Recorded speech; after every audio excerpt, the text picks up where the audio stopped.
Christmas morning, my son stood at the threshold of the living room, his hand already gripping the edge of the door as though it were the handle of a verdict. He didn't shout. He didn't even flinch.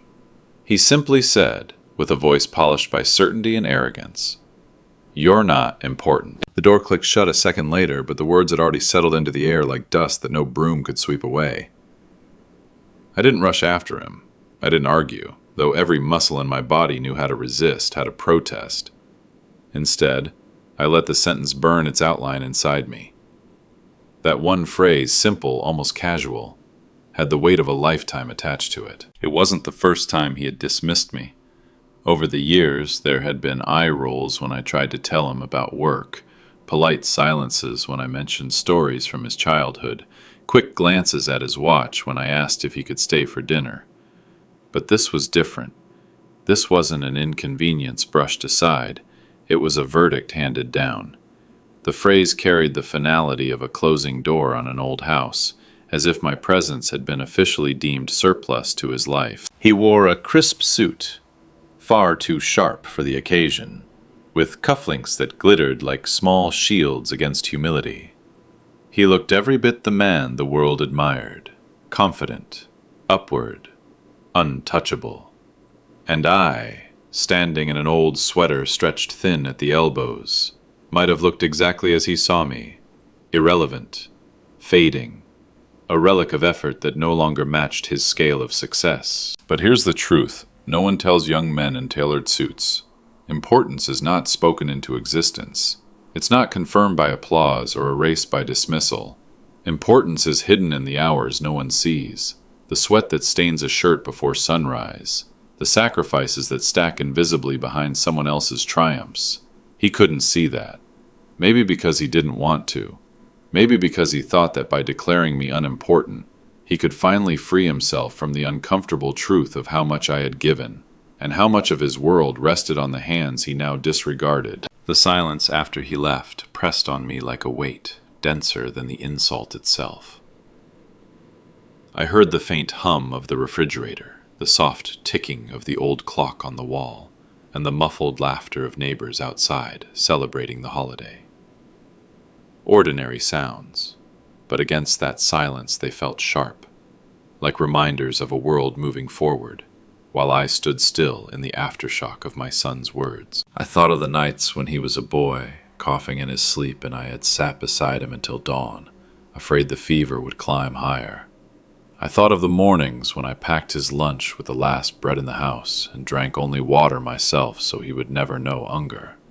I thought of the years of labor, bent back, cracked hands, calloused palms that built not just homes for strangers, but the invisible scaffold of his future. All of that condensed now into a phrase. You're not important. And yet, even as the sting of betrayal cut deeper than I expected, I felt something else stir beneath it. Not anger, not vengeance, something quieter. A resolve as steady as concrete drying in the cold. Because I knew what he did not. That importance is not granted, it is proven. And one day, whether he was ready or not, he would see my name where it could not be erased. That day, as I stood alone in the doorway, the fracture between us widened. A father and son divided, not by years, but by recognition. He had taken my silence for weakness, my patience for irrelevance. But silence has a way of waiting, and patience has a way of enduring. And deep inside me, a promise formed. A promise that the world, and he, would learn exactly how unimportant I was not. Friends, let me pause for a moment. Write in the comments where you're listening from.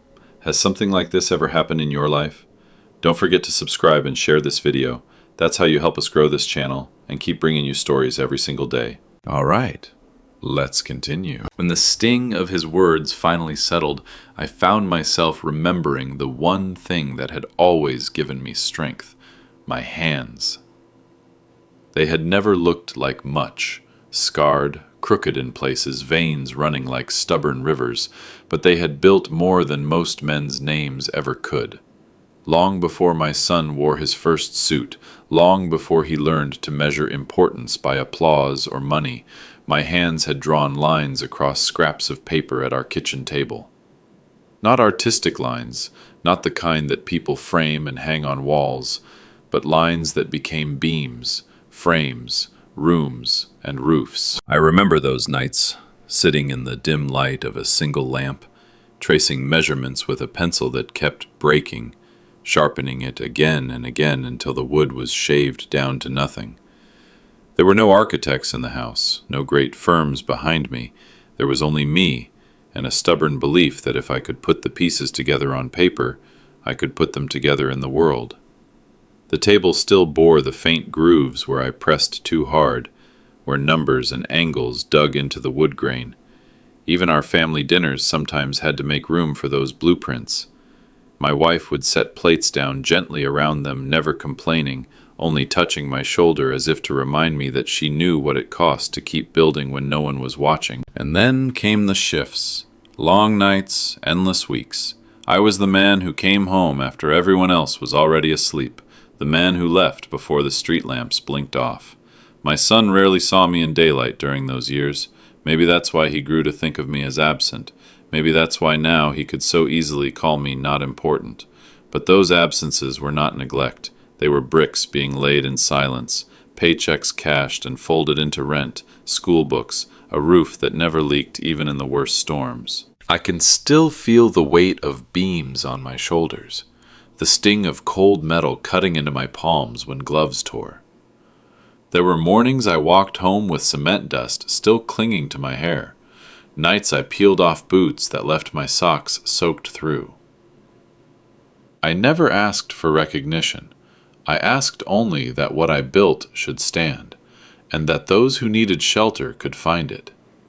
That was my importance, not in my name, not in a title, but in the way families sat safe behind walls I had raised, in the way cars moved across bridges I had poured, in the way light burned in windows that would have been darkness without men like me. It is a strange thing to realize how invisible you are in your own work.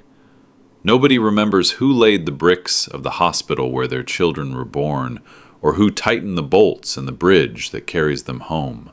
They don't know the sweat, the blood, the tired prayers whispered between hammer strikes. They only know the comfort of walking safely across what you have made. And I accepted that long ago. Importance, I thought, didn't need to be named. Importance was what stood firm when storms came. And yet, now that my own son had measured me by absence instead of endurance, by silence instead of the structures that silence produced, I felt the weight of all those invisible years. He had never seen my hands bent over plans by candlelight.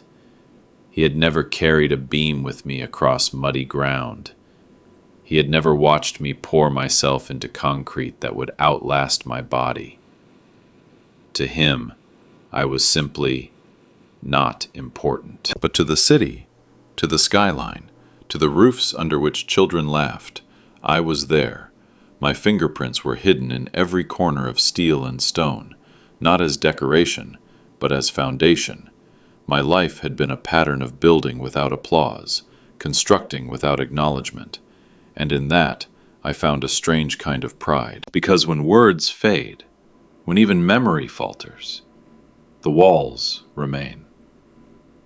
And if my son could not yet see what I had built, one day he would.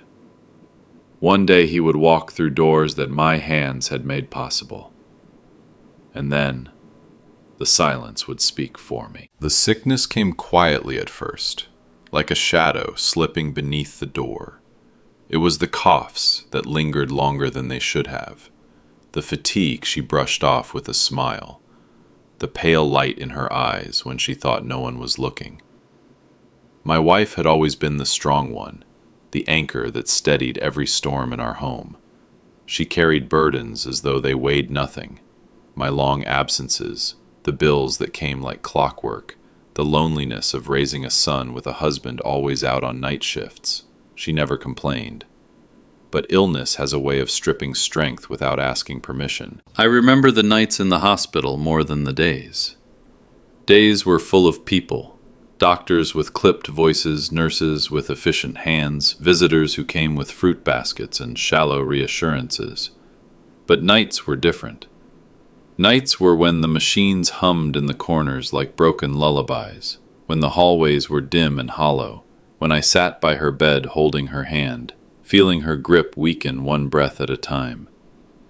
The walls around us were tired, the paint peeling in corners, the bedsheets too thin for comfort. I could see how the hospital strained under the weight of too many patients, too many needs unmet. And I thought then how cruel it was, that even in her suffering she had to fight for dignity in a place that was supposed to protect it. The day she left me was gray. No storm, no rain, just that muted kind of light where the sky looks exhausted. She slipped away the way she had lived, without drama, without fanfare, quietly giving more than she took.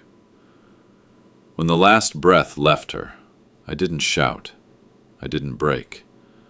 I sat still, holding her hand even after it grew cold, my thumb brushing the back of her knuckles as though I could convince warmth to return. My son wasn't there. He had called in the morning, apologizing for a meeting, promising to come later. He arrived too late, walking into a silence too heavy for words. He looked at her once, then at me, but there was nothing left to say between us. I walked out of that hospital with more than grief. I walked out with a vow carved into my chest, deeper than bone. I promised her, I promised myself, that one day this city would hold a place where suffering would not feel abandoned, where families wouldn't sit helpless in cold chairs listening to machines breathe for the people they loved. I didn't know how, I didn't know when, but I knew it had to be. A place where care came before despair, where the halls did not echo with neglect but with mercy. It was not a vow spoken aloud. There were no witnesses, no signatures, no applause. It was a promise whispered into the night, a prayer offered with cracked lips and red eyes. I carried it home like a secret stone in my pocket, heavy but grounding. Every time I sat at the kitchen table alone, every time I reached across the bed in the dark and found only emptiness, that stone pressed harder into me. Grief has a way of hollowing a man, but vows can fill the hollow with fire. I knew my son would not understand. Not then, maybe not ever. He measured importance in immediate victories, in headlines, in promotions. But I measured it in something slower, something built brick by brick, sacrifice by sacrifice. She had given me a life, a home, years of quiet faithfulness. The only way to honor her was to build something that outlived both of us. That night, sitting at the table, where her chair was now empty, I spread out old sketches. The same calloused hands that had built houses and bridges trembled as they drew a different kind of structure. A place of healing. A place where her absence would mean presence for others.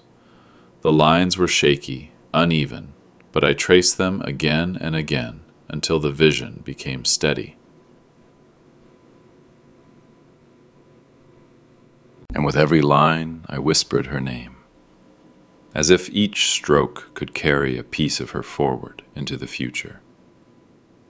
That was my vow, not carved into stone, not written into any will, but etched into my very being. One day, there will be a building in this city where pain meets compassion before it becomes despair. And though she would never walk its halls, her spirit would be the first stone laid in its foundation. I did not begin with fanfare, nor did I announce anything to the world. Grief had already taught me how to move in silence, how to live in shadows. So when I made my first contribution, it was quiet, an envelope, a transfer, a figure that represented years of saved wages, the careful discipline of a man who never bought more than he needed. My son never knew about the sacrifices hidden in those numbers. He thought my life was small because my house was modest, because my clothes were plain, because I never seemed to reach for more than I could carry. But the truth was, that every dollar I had ever tucked away was a brick in a wall I had not yet built, a seed waiting to be planted. The foundation I chose was not one that sought headlines. It was run by tired men and women who had seen too many families weep in waiting rooms that smelled of bleach and despair. They did not have glossy brochures or golden plaques to hand out, only files stacked high with requests for beds, equipment, space. They were not the kind of people my son admired, no sharp suits, no applause, but they were exactly the kind of people my wife would have trusted. When I met them, they didn't ask for my name to be on a wall. They only asked, "What do you want this money to do?" And I answered simply, "Fewer families should sit on empty chairs beside beds that should have been ready." Month after month I gave. Sometimes it was more, sometimes less, depending on what I could quietly shift aside without drawing suspicion. I lived more frugally than before, ate simpler meals, repaired old clothes instead of buying new ones. Every sacrifice I imagined was a bed added, a machine purchased, a hallway lit where darkness once was. I never told my son. He would not have understood, not then. To him, money was a measure of influence, a way to climb into brighter circles. To me, money was only a tool to carve space for compassion. There were no cameras waiting when the first wing broke ground, no smiling politicians eager to shake my hand. I stood at a distance watching workers dig into soil as though they were turning the pages of a new chapter in the city's story. I recognized the sound of shovels, the rhythm of machines. My whole life had been lived to that music. But this time it was different. This time the rhythm carried her name, her memory. It was not my face that would greet the world here. It was hers, hidden in every wall, every brick, every lamp that would cast light over someone else's night of worry. I would walk the edges of the construction site in the evenings when the workers had gone home. The wind carried dust through the beams. The sky turned orange behind the skeleton of the new wing.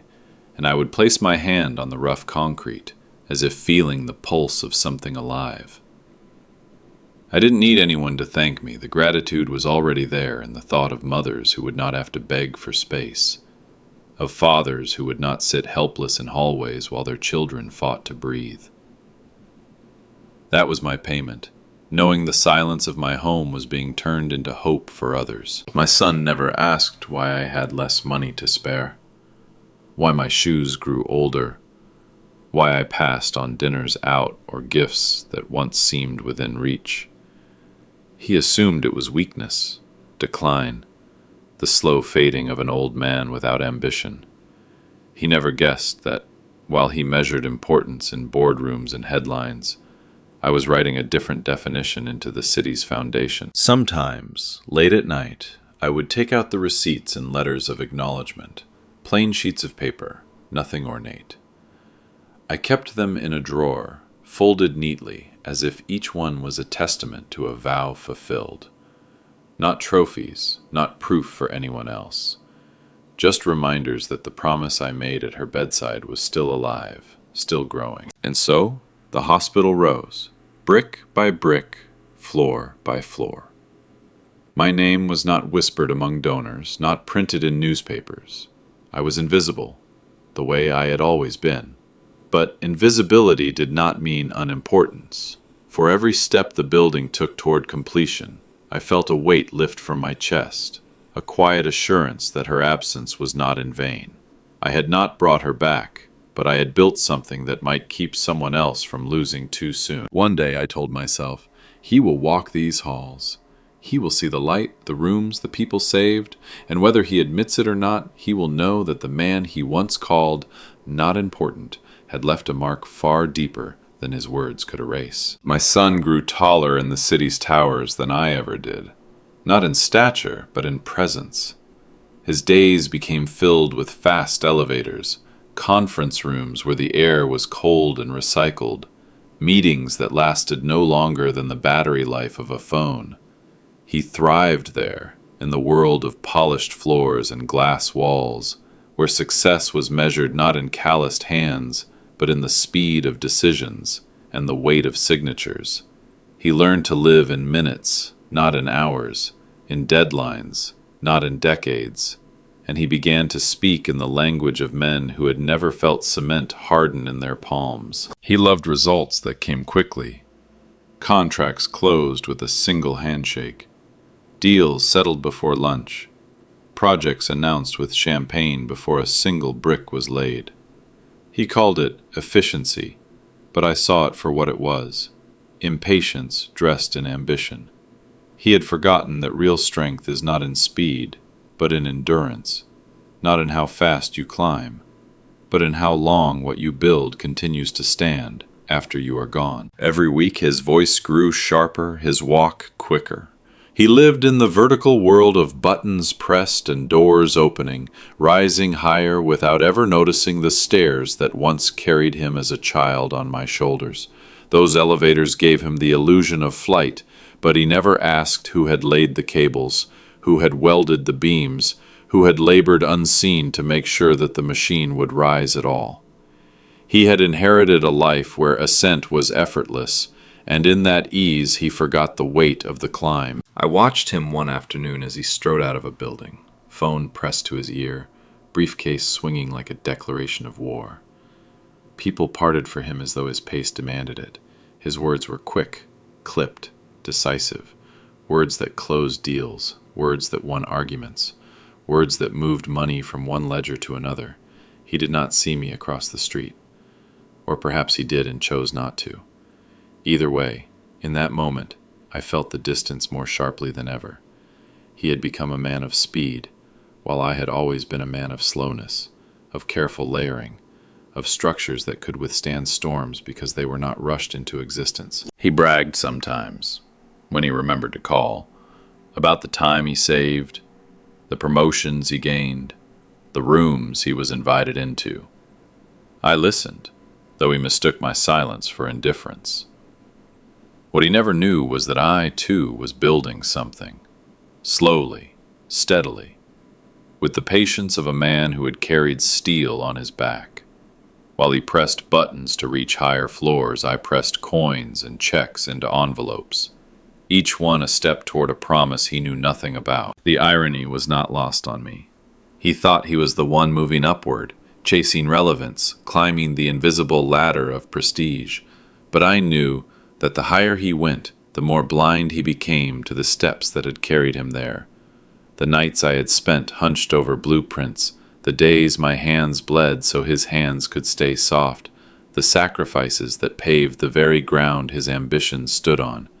Every fast elevator ride erased the memory of a staircase. And I was the staircase. Yet I did not envy him, nor did I resent his speed.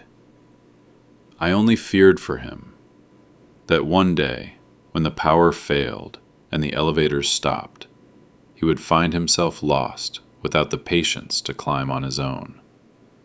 Because the truth of life is this: everything worth standing on is built by slow hands, not fast feet.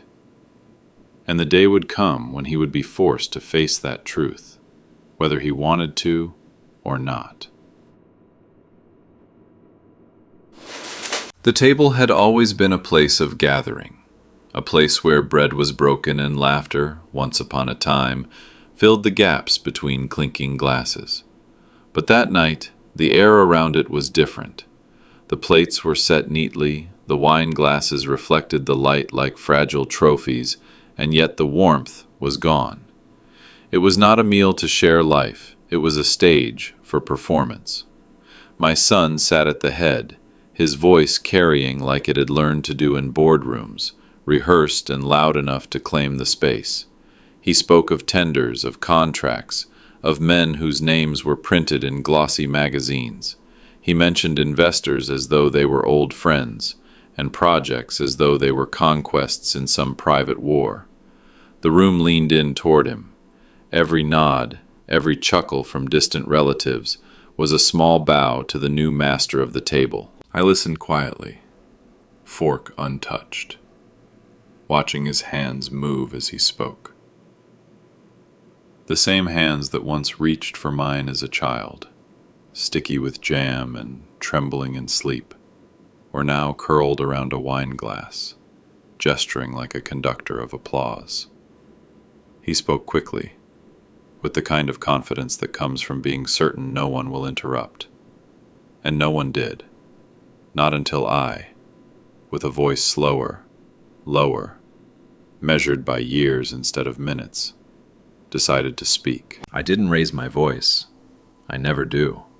I simply said, when he described the scope of his newest project, that perhaps I could be of help, not in the contracts or the politics, but in the part that mattered, what would actually be built, how it would stand, how it would endure. I mentioned I had ideas, experience that might save them time, mistakes, even money. It was not pride speaking. It was the quiet offering of a man who had seen foundations crack when men chased speed over strength. For a moment, there was silence.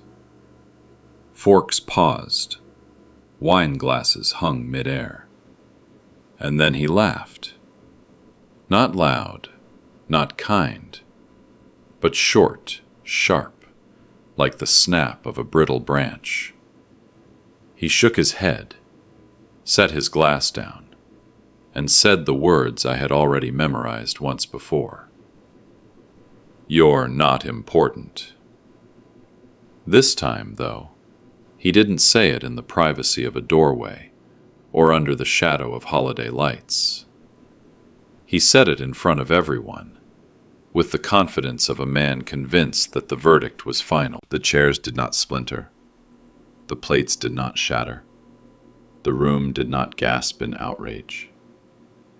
Instead, there was a stillness, an almost reverent silence that made the words heavier, as if they had been etched into the wood of the table itself. Eyes shifted away from me, as though my humiliation was contagious, something no one wanted to catch. My son leaned back in his chair, triumphant in the small victory of making his father small. But what he did not see, what none of them could see, was that something inside me cracked in that moment. Not like glass breaking, not sudden or loud. It was quieter than that. It was the kind of crack that runs through the heart of stone, invisible at first, but spreading deeper with each passing second. Something had broken inside, yes, but what broke was not my dignity. It was the last tether that held me to the illusion that my son still understood me, still respected the invisible work that had made his visible life possible. I sat there, still as the chair beneath me, letting the silence carry the weight of his words. I did not argue. I did not defend myself. My life had never been built on speeches. It had been built on labor, on the kind of strength that outlasts noise.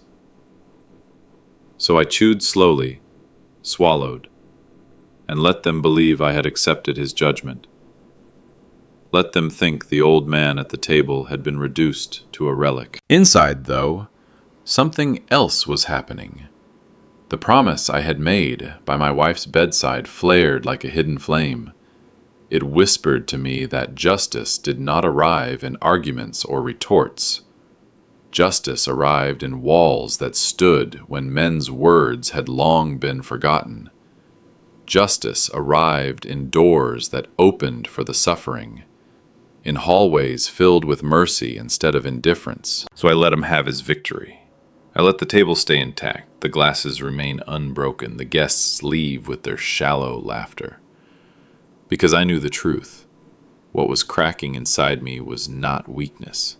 It was the shell of silence breaking, preparing for the day when my importance would be carved into stone, when he would walk through doors he did not know I had built, and when those same words he had thrown like weapons would turn into chains around his own heart. The building rose not with trumpets or headlines, but with the slow, steady rhythm of work, the hum of cranes, the groan of steel, the rattle of tools that spoke a language older than pride. It was a music I had known my whole life, and though I was no longer the one carrying beams or mixing mortar, I felt each sound in my bones as if I were still on the scaffolding. Every evening after the workers had gone and the last trucks had rolled away leaving tire marks in the dirt, I came. Not as a donor, not as anyone of importance. I came as a shadow, a man with no badge, slipping through the half-finished corridors as though the place already belonged to me. I counted windows, tracing with my eyes how the glass caught the last of the sunset. I ran my hand over the raw edges of stair rails, feeling the cold bite of unfinished metal, remembering how many times in my life I had burned my palms on steel before it cooled. I stood in the rooms that would one day hold patients and their families, testing how the light fell through the openings, imagining beds aligned neatly, the hush of monitors steady in the dark.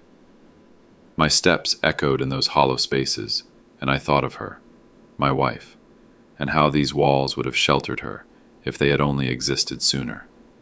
That thought hurt, but it also steadied me, like a hand pressed firm on my back, pushing me forward. I never told anyone I visited. These walks were not for recognition. They were not for photographs or plaques. They were for me, to remind myself that promises made in whispers can take form in brick and stone. I was not looking for my name carved into the concrete. I only wanted to see that the vow I carried inside me was no longer just a vow. It was scaffolding and wires, beams and bolts, a skeleton slowly wrapping itself in flesh. There were days when the site looked chaotic. Debris scattered, walls only half built, but to me it was beautiful. It was the language of becoming. And I stood there like a father watching a child grow, awkward, unfinished, yet full of undeniable purpose. Sometimes I closed my eyes and tried to hear the future, the shuffle of nurses' shoes down the corridor, the low murmur of families, the laughter of a child who had been given one more day of breath. And when I opened them again, I saw only dust and wires. But I believed in what would come. My son never came here.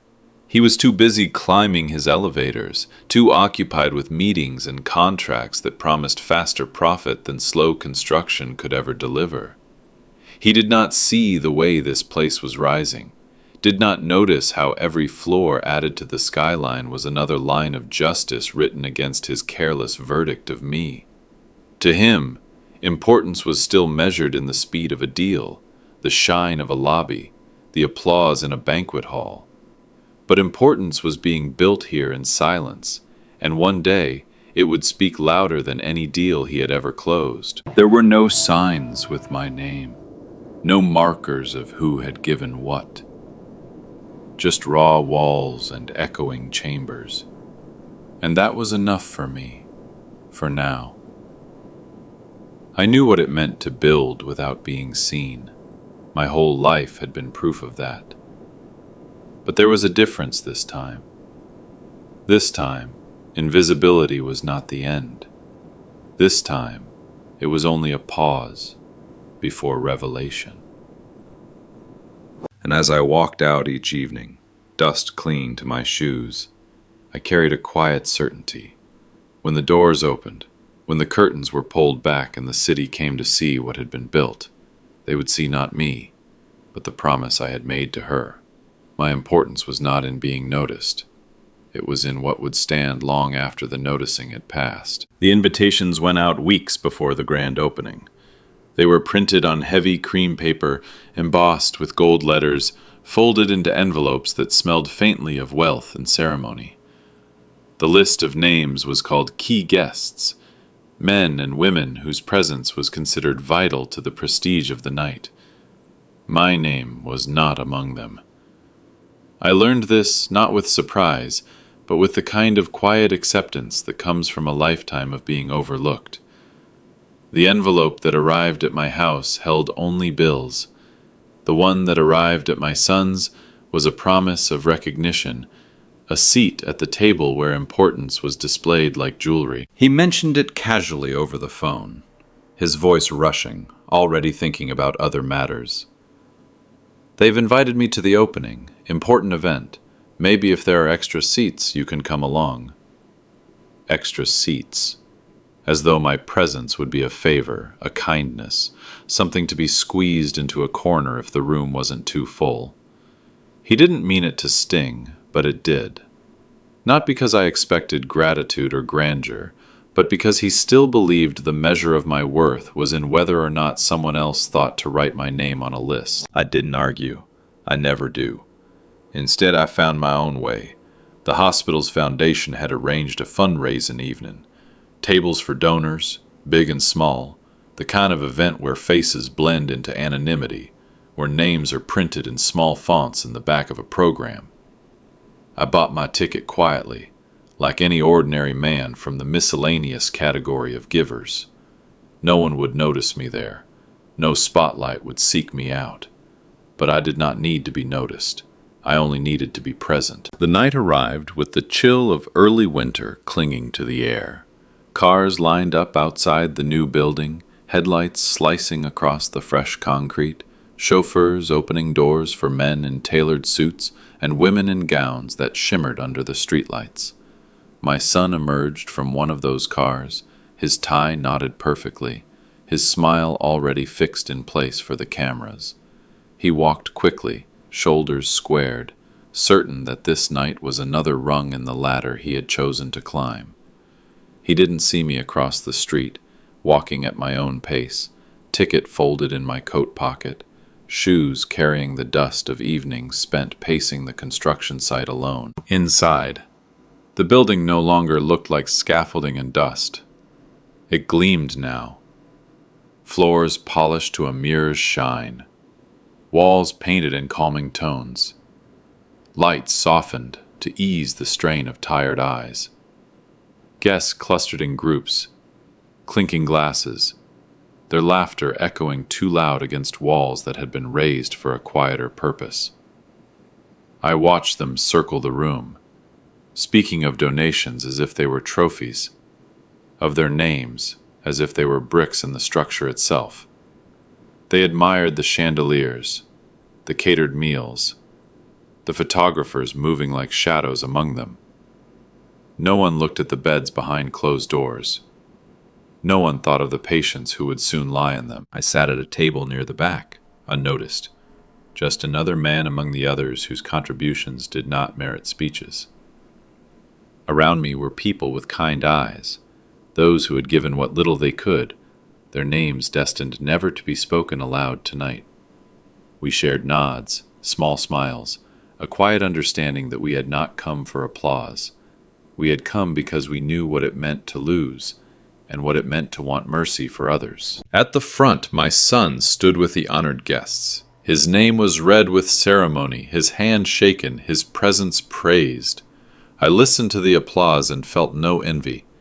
The truth was simpler. I had never built for applause. I had built so that suffering could have a place to rest. Let him have the lights and the noise. My place was in the silence where promises are made real. Still, as I sat there, ticket stub tucked in my pocket, I could not help but feel the sharp edge of irony. My son, whose hands had never lifted stone or steel, was honored for his presence, and I, who had poured a lifetime and a fortune quietly into these walls, sat invisible. My name remained unsaid, my place uncertain. And yet, beneath all that, I carried a knowledge none of them could strip from me. These walls did not need my name to stand. But when the time came, when the curtain was drawn back to reveal what no one expected, they would see it all the same. For now, I waited in the shadows, content to be no one's key guest, because importance does not always enter by the front door with applause. Sometimes it walks quietly through the back, carrying a promise carved into silence, waiting for the day when the world finally learns to listen. The lights dimmed just enough to draw every eye toward the podium. A hush fell across the hall, the kind of silence that is not reverent, but expectant, rehearsed, prepared for applause on cue. Cameras turned their glass eyes forward, lenses blinking red, ready to capture the ceremony of importance. A man in a suit stepped up to the microphone, his voice warm and practiced, shaped to flatter. He spoke of generosity, of the noble spirit of the city, of the remarkable donors who had made the new hospital wing possible. Each sentence was greeted with polite claps, each name with a ripple of admiration. I stood against the wall near a column, my chair untouched. The air smelled faintly of polished wood and perfume, nothing like the sharp tang of antiseptic and iron that I remembered from the old hospital where my wife's body had surrendered its fight. As the speaker rolled through the list of names, each accompanied by a story of philanthropy. I heard everything except the truth. My name did not appear, not once. He read names of men whose foundations had written checks from funds they barely noticed missing. Men who gave because cameras would be waiting, because their wives wanted their photographs on the society pages, because importance had become a currency they were determined to spend. They smiled now, their cufflinks glinting as the light found them, their hands raised modestly when applause rolled through the hall. I watched as my son shook their hands, laughed too loudly at their jokes, positioning himself among them as though belonging were a prize he had finally won. But my name, the one written on the hidden checks, the one folded into the quiet ledgers, the one whispered in late-night prayers, was absent. The silence of it felt louder than all the clapping. I leaned back against the wall, the hard surface cool through my coat, and in that moment the hall blurred. I was not standing there among champagne flutes and speeches anymore. I was back in the dim corridors of the old hospital, the one with peeling paint and humming fluorescent lights. I remembered her hand on my sleeve, so light I could barely feel it, tugging gently as if to anchor me in the moment. Her voice had been soft, strained by illness, yet it carried a weight that no speech tonight could rival. She had whispered my name, not because I was a donor or a guest, but because I was hers. And that night, in that overcrowded ward with no beds to spare, I had sworn silently that no other family would suffer the indignity of waiting while time ran out. That vow was why these walls now stood. That vow, not the money of the men with golden cufflinks, had driven the birth of this wing. But vows whispered in hospital corridors do not earn applause. They do not appear in speeches. They are not framed in photographs. They live only in the hearts of those who make them, and sometimes in the structures built out of silence. So I stood there, listening to names pile up like bricks in a wall I had never entered, and I let the ache wash over me. It was not envy. It was something heavier, something colder. It was the sharp reminder that the world often celebrates those who arrive with noise, while forgetting those who kept building in quiet. My son glanced across the room at one point, his eyes sweeping the crowd, and for a second they landed on me. But he looked past me quickly as though I were a shadow, a piece of the wall itself. Perhaps he thought I had snuck in. Perhaps he thought I didn't belong. Perhaps he was right in his own eyes. To him, importance was validated by recognition, by being named aloud under the shine of a spotlight, and by that measure, I was nothing. Yet, as the speech carried on, as the crowd rose to applaud another donor who had given a fraction of what I had quietly poured into this place, I felt something stir within me, a strange, steady calm, because I knew what the speaker did not, what the cameras could not see. Importance does not vanish just because it goes unnamed. A promise fulfilled carries its own weight, even if no one speaks of it. The applause swelled. The names blurred together, and I remained against the wall, silent.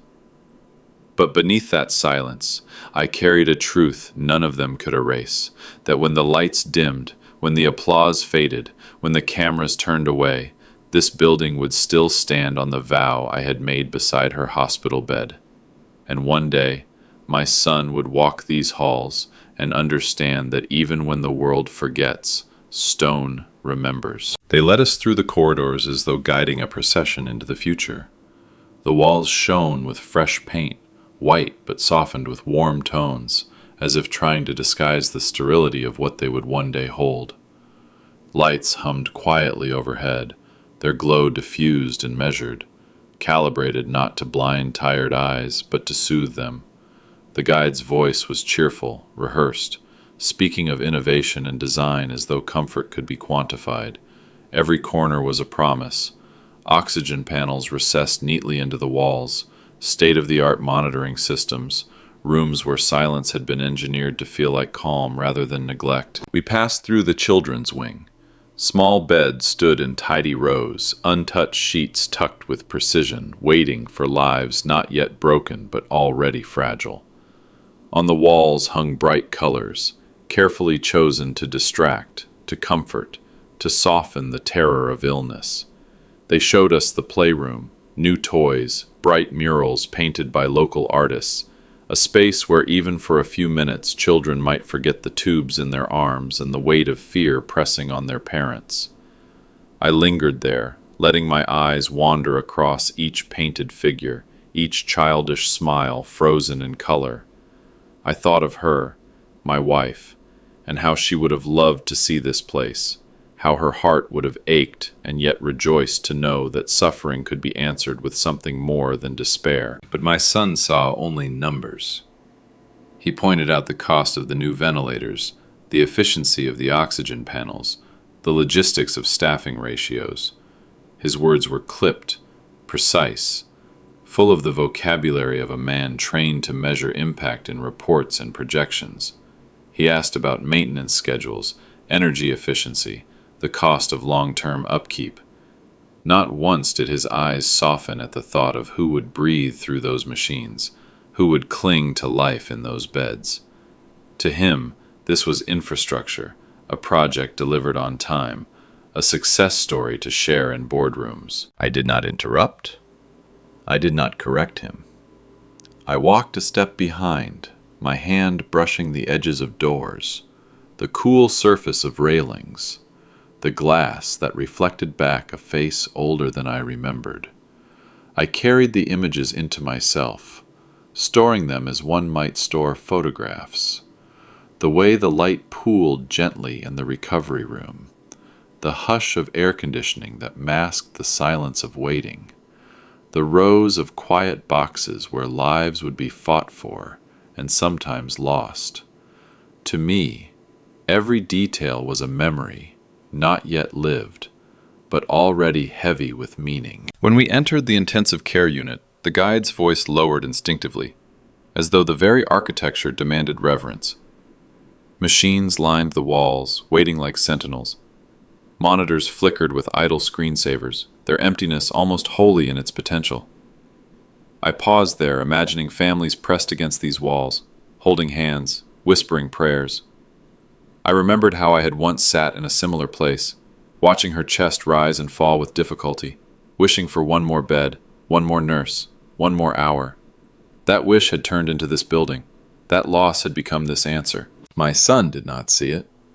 He checked his watch, commented on the streamlined design, praised the architects.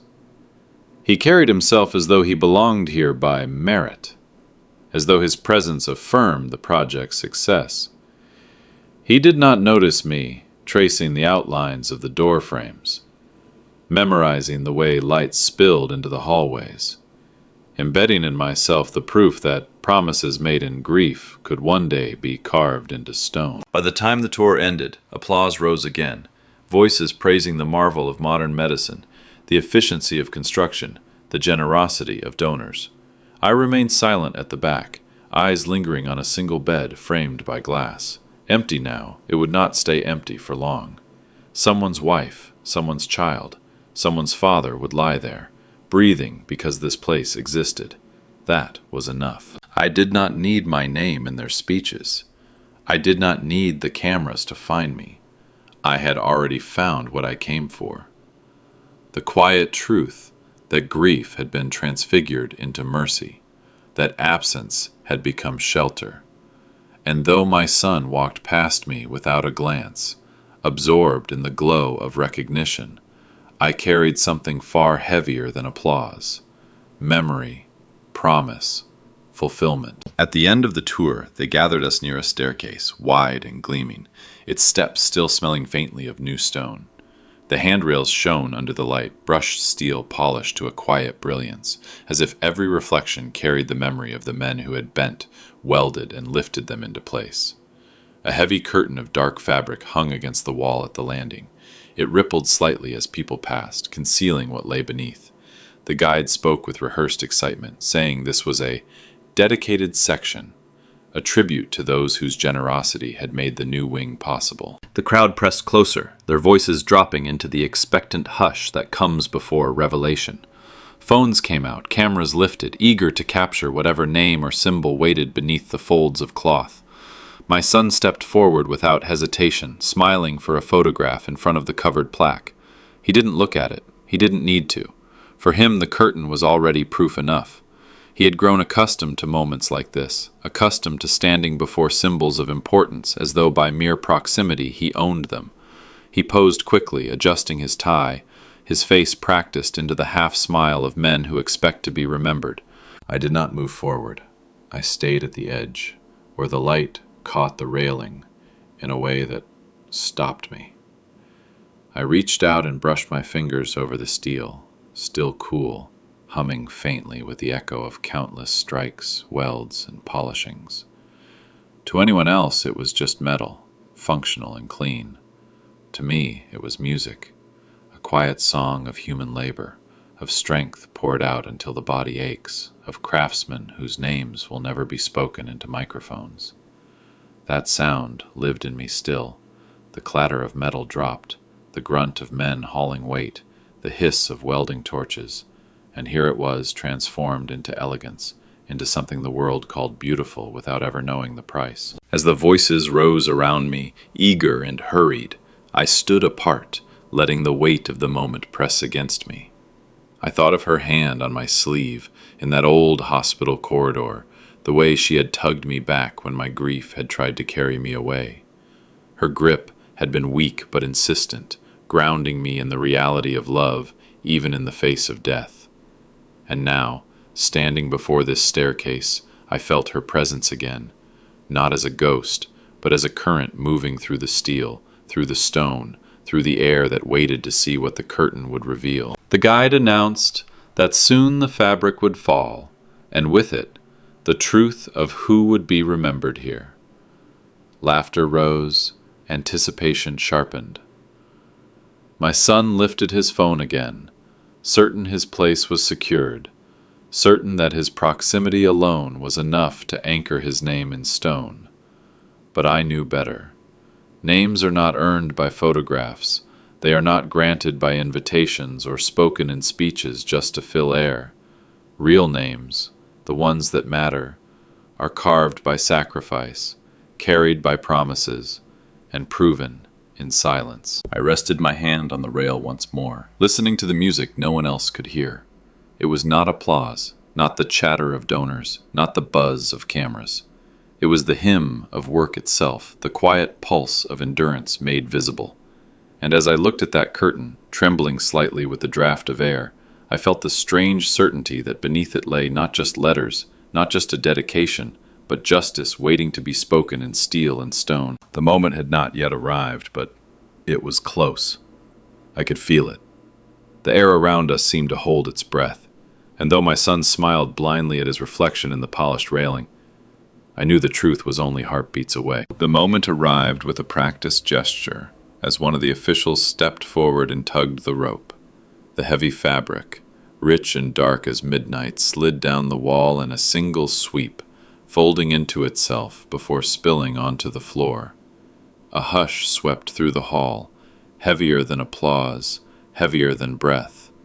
And then the letters were there, chiseled into pale marble, each stroke precise, each edge catching the light as though carved not only by tools, but by years of unseen labor. The surgical wing of... The words stretched, cold and formal, but what followed struck like thunder muffled in velvet. My name. Not grander than the others, not carved larger or gilded in gold, but placed first. First, not out of vanity, but because it was the foundation. Because before there were checks written in public, there was a vow whispered in silence. Before there were photographs and banquets, there was one man sitting at a kitchen table, promising that no family would be left without a bed, no life would be lost for lack of a room. The hall exhaled, all at once. The sound was not applause, not cheer. It was the stunned intake of recognition, followed by the release of disbelief. People shifted in their seats, turned their heads, searched the crowd for the name now set in stone. Cameras clicked, lenses whirred, and in the confusion, the silence thickened. It was the kind of silence that speaks louder than sound. the kind that weighs down every corner of a room until no one dares move. My son froze. He had been mid-smile, mid-turn toward another guest, his posture already fixed in the confidence of expectation. But when the letters revealed themselves, his face faltered. His jaw slackened by a fraction, just enough for me to see it. His eyes darted to the plaque, then across the room, scanning, searching, almost unwilling to accept what was written there. He did not understand it yet, not fully, but something in him shifted, and I could feel it from across the hall. The beginning of shame, the sting of recognition. I did not move. I did not step forward, though some instinct urged me to. I remained by the railing, half in shadow, my hand still resting on the steel that hummed with memory. My heart beat steadily, not with pride, but with something deeper. Vindication without the bitterness of revenge, justice without cruelty. For years I had built in silence, endured dismissal, carried grief like a stone in my pocket. Now the silence itself spoke, carved into marble where no one could erase it. I thought of her then, my wife, her hand on my sleeve in the old hospital, her voice fading as she tried to say my name one more time. I thought of the cold chair by her bed, the fluorescent hum, the absence of space. All of that pain had been carried into this moment, transformed not into anger, but into a legacy that would outlast both of us. My name on that wall was not mine alone. It was hers too. It was ours. The cameras flashed, but they were distant. The speeches stumbled, but they meant nothing. What mattered was the weight pressing down on that hall, the truth that had finally surfaced. For the first time, people looked past the noise of wealth and performance and saw what had been hidden in plain sight, that importance does not arrive with announcement, but with endurance. My son's eyes met mine across the crowd.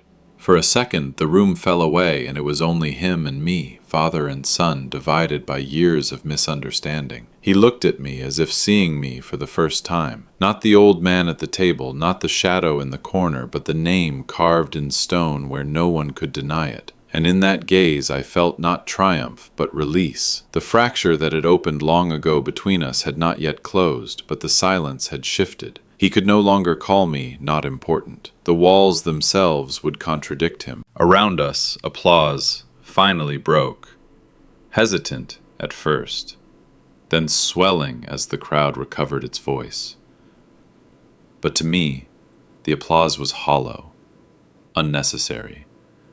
The only sound that mattered was the silence just before, the silence that revealed how heavy truth can be when it finally arrives. And so I stood still, letting the hall fill with noise again, while my name glowed quietly from the marble. Not larger, not louder, just present, etched deep enough that even time itself would have to labor to erase it. For a long moment after the curtain fell, my son did not move. His face was a mask of composure broken at the edges, a man rehearsed in certainty suddenly forgetting his lines. The applause swelled around him, hands clapping, voices rising, but he heard none of it. I knew because I was watching his eyes, and his eyes were elsewhere. They were fixed on the stone, then on me, then back again, as if trying to reconcile two truths that had never been able to coexist in his mind.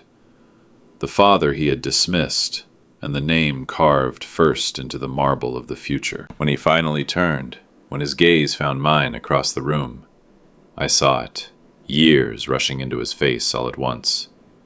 Behind his carefully built exterior, behind the tailored suit and polished shoes, the boy I once carried on my shoulders flickered for a second. The boy who had tugged my hand walking up staircases when elevators were broken. The boy who cried into my chest when his knees were scraped raw. The boy who once thought my strength infinite, until he grew old enough to measure worth in bank accounts and invitations instead. All those years sat in his eyes now, layered and heavy, unspooling with a weight he could not hide. He blinked, and with that blink came the memories he could no longer push aside. The missed birthdays when I was on the night shift, the empty seats at school plays, the quiet dinners his mother had set for two because I was still out laying stone. He had believed those absences meant neglect. He had told himself the man who was not there could not possibly matter. But now, as he stared at my name cut into marble, he was forced to see it differently. Absence, he realized, had been sacrifice. Silence had been endurance, and what he had called unimportant was the very foundation on which he stood. He opened his mouth once, then closed it.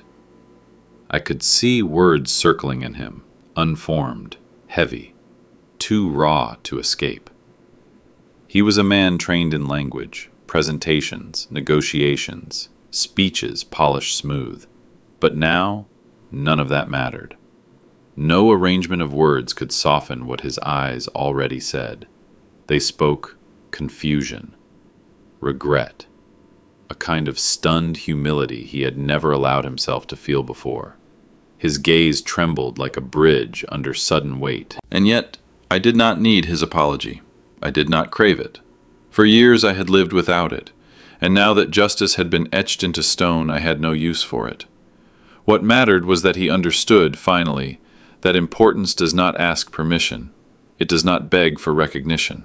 It exists quietly until the day it reveals itself, undeniable. My name was not larger than the others, not gilded or crowned, but it was first. Not because someone granted me that honor, but because the truth of sacrifice had demanded it. And in that moment, my son saw it. The applause around us became background noise, shallow compared to the silence that stretched between our eyes. He stood among the powerful, the applauded, the photographed. I stood in the shadow of a railing, invisible to most. Yet for the first time, he was the one who seemed small, and I was the one who stood unshaken. He had spent his life climbing elevators that carried him higher without effort. Now he finally looked down and saw the staircase beneath him, the one he had ignored, the one he had once called unimportant, the one that bore his father's name. He did not bow his head. He did not break, but he faltered, just enough for the world to see the truth settling into him. And I, watching, felt no triumph, only the strange, quiet justice of a promise fulfilled. My wife's absence had built this wing. My silence had raised these walls. My sacrifice had carved my name into stone. And my son, at last, could no longer deny it. He looked at me, eyes wide with everything he could not say, and I met his gaze, steady, unflinching.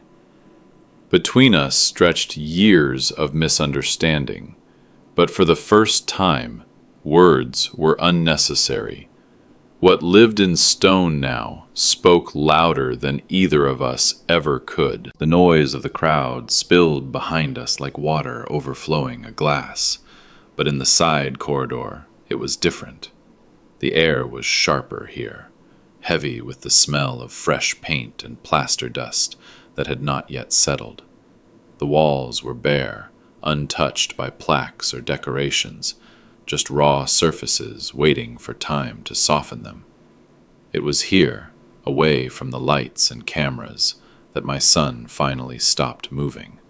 His steps faltered, his shoulders loosened, and for the first time that night, he looked not like a man hosting an event, but like a son standing before his father. His voice was quieter now, stripped of the confidence it wore in front of others.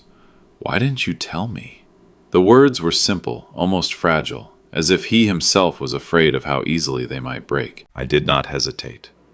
My answer had lived in me for years, waiting for this moment. Because it was never about me. What matters is that there will be fewer nights when families sit in fear, fewer chairs left empty beside beds. That is enough.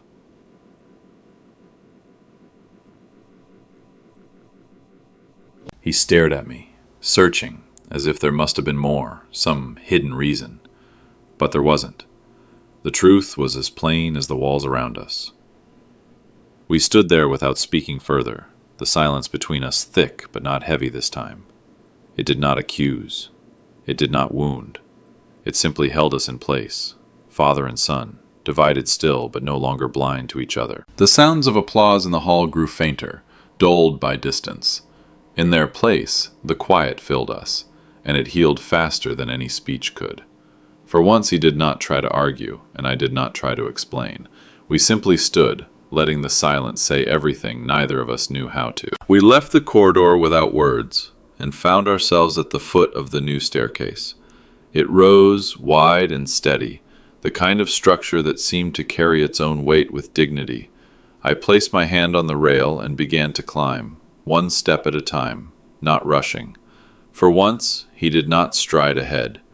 My son walked beside me, his pace matching mine, as if he finally understood there are moments in life that cannot be hurried. Halfway up, we reached the landing where the marble plaque was fixed to the wall. The letters were simple, clean, carved without ornament. My name, not glowing, not gilded, not oversized, just there, first, steady, unmovable. I paused, resting my palm against the stone, and for the first time in years I felt my wife's presence not as grief, but as fulfillment. The promise I had whispered at her bedside was no longer a secret. It stood here, written into the very skeleton of the building. My son looked at the plaque, then at me. His mouth did not move, but his silence was different now. It was not denial, not dismissal. It was respect, raw and untrained, but real. He didn't have to speak. The walls themselves answered for him. And I knew then that if anyone, someday, asked who mattered, the proof would not be in what was said or denied. It would be here, and the weight of these steps, and the walls that held steady, and the name that no longer needed defending. In this house of healing, my importance was no longer a question. It was a foundation, a bearing wall, a truth that would stand long after both of us were gone.